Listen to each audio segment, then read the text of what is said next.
What's going on, everybody? Josh Callaway here alongside John Hoover, Ryan Chapman at Gaylord Family. Oklahoma Memorial Stadium, where the Sooners, dare I say it, played a complete game on Saturday, absolutely dismantling the Texas Tech Red Raiders 52-21. Defense played well, offense played well. It was never really close. The Sooners put together, I think, quite inarguably their best game of the season, sans Western Carolina. Best game of the season against FBS opponents, we'll say that. And it was a big part because of Caleb Williams. Incredible. 6 touchdowns today, no picks. The only other 2 guys to ever do that for Oklahoma, Baker Mayfield and Kyler Murray. Those guys are pretty good. I don't know if you've ever heard of them. They went on to do some pretty special things here. Hoove will start right there. You have to. Caleb Williams is incredible. I don't even know what else. They were running out of superlatives for this guy, and he's had 3 starts. Yeah. If you just look at his statistics, they're really good. 23 of 30, 402 yards, 6 touchdowns, no picks. He ran the ball a little bit. Beyond his statistics, he's carrying this offense right now. Oklahoma couldn't run the football today. 3.6 yards per carry, only 15 yards at halftime. I mean, if you're Caleb Williams, you have to carry the offense. You're a true freshman. Yes, it's Texas Tech. Yes, Texas Tech historically not very good on defense, but this is a performance where guys are following him. He's leading them. Lincoln Riley was more effusive today with his praise for him in the postgame interview. Yeah. This was a great game for Caleb Williams, obviously. I think it was a great game for the Oklahoma offense as well. They had 2 receivers go over 100 yards for the first time since 2019. That's important because this is the receiver corps has been kind of just an aggregation of a bunch of decent guys up to this point. Today, it looked like they had 3 or 4 stars out there, and 2 of them really emerged. Again, the running game might be a little bit of a red flag moving forward. They might have to make some changes up front. Who knows? Who knows what the answers are? What we do know is the student section was gone by the time Spencer Rattler came in the game, so there was no booing. There was no "we want Caleb" or anything like that. Spencer came in on his 3rd play, 2nd pass of the day, threw a 42-yard touchdown pass to Brian Darby right here in this end zone. Spencer Rattler still got it, y'all. So that's something to consider. And that's one of the reasons why I think Lincoln Riley has been handling this a little bit with kid gloves in the public eye at least, because he's going to need both guys moving forward. And Spencer Rattler hung on today and looked really good.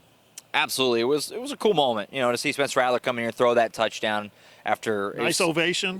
Just the total opposite of 5 weeks ago where here West Virginia, he's getting booed off the field. He's getting cheered onto the field. He's throwing long touchdowns.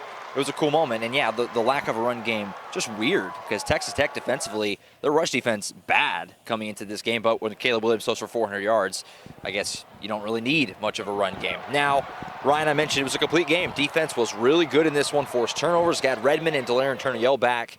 And obviously that was apparently enough to push them over the edge and have a much better performance really all around. Yeah, obviously this is not your Texas Tech offense of old, right, but it is still a very explosive, pretty good, top 30, top 35 in almost every category, depending on what you look at. Oklahoma held them to just 21 points. 7 of those, that last touchdown, were when the backups were in the game. You look at it, 3 punts, 3 turnovers, 2 interceptions, the first 2 interceptions since the West Virginia game, a forced fumble. It was much, much better, and it started up front. Oklahoma's defensive line, though they didn't get any sacks, much better. They were in the backfield. They were pushing the pocket on both quarterbacks, Columbia and Campbell. So they did what they needed to do. Isaiah Thomas got involved as far as having 2 tipped passes. Coming into this game, he had 3 PBUs in his entire career today. 2 of them, one of them led directly to the Pat Fields interception. The other interception, Justin Broyles gets his first career one off a wide receiver, just unable to handle the ball, pops it up into the air. So this is much, much better for the Oklahoma defense. It wasn't just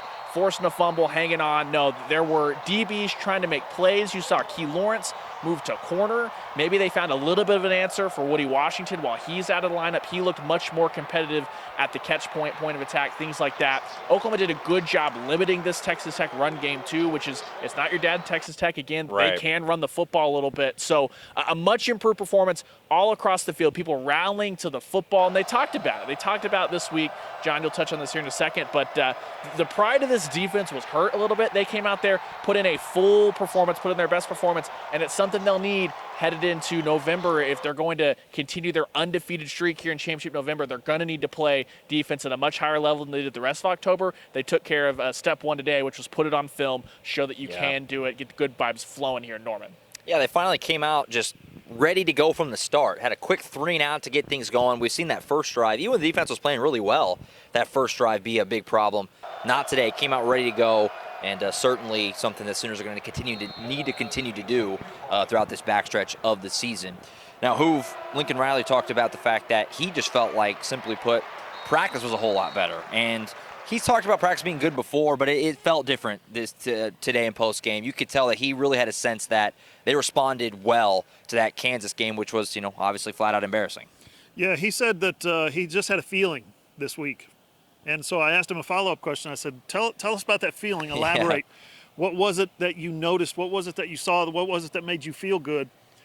He said the guys had a great practice, had a great week of practice. Not that any of those other weeks were bad, right? Right. Not throwing those weeks of practice under the bus, but seriously, he said that the guys just embrace kind of where they're at in the season, who they are as a team. I thought that was interesting. That it seemed like the pressure was off of them, and they were able to perform in practice. They ended up having focused practices. They moved a couple of guys around. You talk about Key Lawrence and moving guys on defense here and there.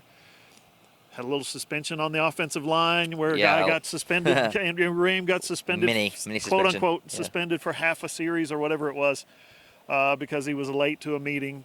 Lincoln said he pulled a Kyler and was late to a meeting. I thought that was funny. That was funny. But everything, they come out here and everybody's just really focused on what the task is, what the opponent is doing, what the game plan is.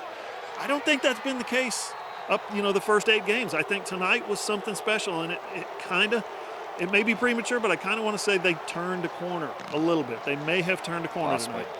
Yeah, I mean, we've talked about it before. Oklahoma always seems to turn that corner or kind of kick into another gear after that embarrassing loss.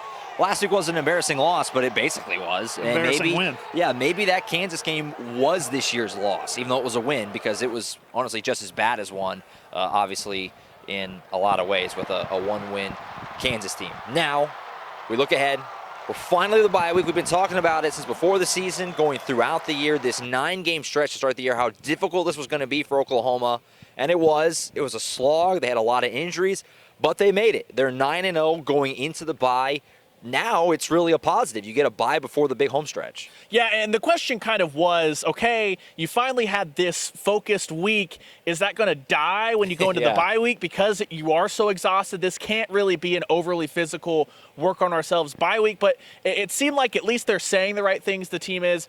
Pat Fields talked about how, like, as a senior going through it, he wants to relish every moment, but he acknowledges bodies are worn down. You need the bye week. Isaiah Thomas was much less political. He's like, heck yeah, get us to this bye week. We need it. And Justin Burrows had an interesting thing to say. He basically said that the recovery period on this bye week, you have to attack that with the same kind of focus. That is your job, to recover properly this week. If Oklahoma takes that attitude, if everyone uses that, you need to attack the recovery like you attacked this week, they'll be just fine, and it sets up a pretty special run. You've got in Waco at Baylor. That'll be an awesome game. Iowa State stinks. They lost today at West Virginia. So maybe, look, hey, they're still mathematically in the run, but Brocktober is over. And then the finale in Stillwater, Bedlam, should be an awesome one. You'll probably see one of those two teams again in Arlington. So the question is, can the Sooners get to Arlington unbeaten? Can they finally card that first unbeaten run since 2003, 2004, get all the way through the season? We will see, but if they play like they did today, if Caleb Williams plays like he did today, that defense just shows up. It's hard to see anyone beating this team until they make a college football playoff. Yeah, today was obviously extremely encouraging for Oklahoma, and now at the 3-quarter mark, still have a 0 in the loss column. Pretty incredible. 9-0 going into the bye week.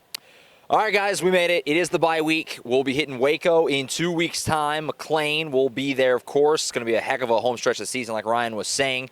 But the coverage does not stop. Of course, allsooners.com, the place to be. Tons of post-game reaction to this game, and we'll have tons more stuff throughout the bye week, and then, of course, in the week leading up to the Baylor game. So don't get away from it. We're not taking a bye week. We're just going to still keep rolling. allsooners.com, the place to be. Tons of coverage there coming up for you. The post-game reaction, and then, of course, the bye week, and then into Baylor the following week after that. All right, guys, we made it. For John Hoover and Ryan Chapman, I'm Josh Callaway.